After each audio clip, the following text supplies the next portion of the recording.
মাটিতে ইসলামের বিজয় হবে। আর কোন পেশবাদ তৈরি হতে পারবে না, কোন পেশবাদের পেতেত্ব থাকতে পারবে না। আগামী দিনে একটি কোরআনের সমাজ, ইনসাফ ভিত্তিক সমাজ কায়েম করার জন্য আমরা চাই বাংলার মানুষ অধীর আগ্রহে আজকে অপেক্ষা করছে। সেই আহ্বানের সাড়া দিয়ে বিশেষ করে আমি কক্সবাজারের সর্বপ্রকারের শ্রমজীবী মানুষকে উদাত্ত আহ্বান জানাতে চাই। বন্ধুগণ, শ্রমজীবী মানুষের অধিকার আদায় করতে হলে, শ্রমজীবী মানুষের মুক্তি দিতে হলে ইসলামী শ্রমনীতি বাস্তবায়ন করতে হবে।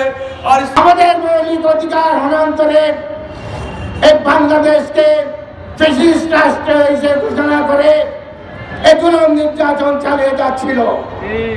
রব্বুল আলামিন আমাদেরকে সে জালিম সরকার থেকে মুক্তি দিয়ে সুন্দর একটা পরিবেশ সৃষ্টি করেছে। সেজন্য আমরা আল্লাহর কাছে বলি আলহামদুলিল্লাহ।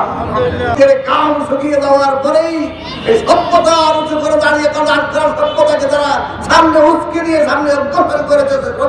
শ্রমিকদের কাম থেকেই তাদের যেন সেই শ্রমিকের মর্যাদা ফিরে দিতে পায়, সেই মর্যাদা ফিরে দেওয়ার জন্য সংগ্রামে শ্রমিক কল্যাণ ফেডারেশনের কাছে তাদের কাজে মিলিয়ে আগামী দিনের সংগ্রামকে সমন্বিত করার প্রচেষ্টা অব্যাহত রেখে উত্তর সমাবেশে আমরা সমাপ্ত ঘোষণা করছি। আজকে যে সমস্ত মিডিয়া, প্রশাসন, সাংবাদিক, ট্রেড ইউনিয়ন আমাদের মিছিলে অংশগ্রহণ করে সাফল্য মণ্ডিতের দিকে নিয়ে এসেছেন, তাদের সবাইকে আগামী 8ই ফেব্রুয়ারি আমাদের আমিরি জামাতের কর্মী সম্মেলনে সঠিক সময়ে উপস্থিত থেকে কর্মী সম্মেলনকে বাস্তবায়নের উদাত্ত আহ্বান জানিয়ে আজকে এই প্রোগ্রাম সমাপ্ত ঘোষণা করছি। আসসালামু আলাইকুম ওয়া রাহমাতুল্লাহ।